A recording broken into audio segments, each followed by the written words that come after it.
Hello and welcome back to another video. In this problem, we're asked to determine the infinite limit as x approaches 0 of ln of x squared minus x to the negative 2. So what we have to do is we take these two functions, where in both of these cases, we can't just plug in 0 directly.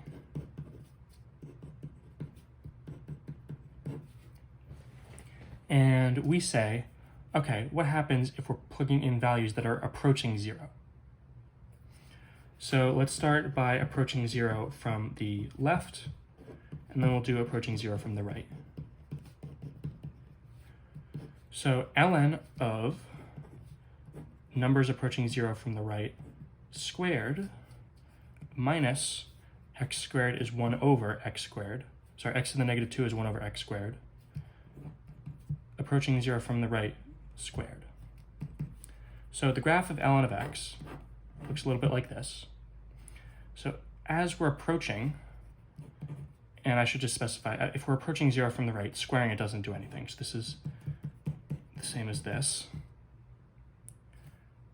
The ln, the natural log of approaching 0 from the right, going, is going to be negative infinity, minus the graph of 1 over x. As we approach that from, as we approach 0 from the right in that function, we go off to infinity. We have here that negative infinity minus 1 over infinity.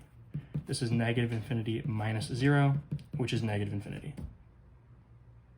Next, we have to do it from the left and say, okay, we're taking ln of 0 from the left squared minus 1 over 0 to the left squared. Here, it does matter that they're being squared because these are negative numbers that are being squared, which means that they become positive numbers. And we notice that this is the same as this, so we can just skip all these intermediate steps and say this is equal to negative infinity. Therefore, the limit as x approaches 0 of ln of x squared minus x to the negative 2 from the left and the right is equal to negative infinity. So that is the answer, the solution to this limit.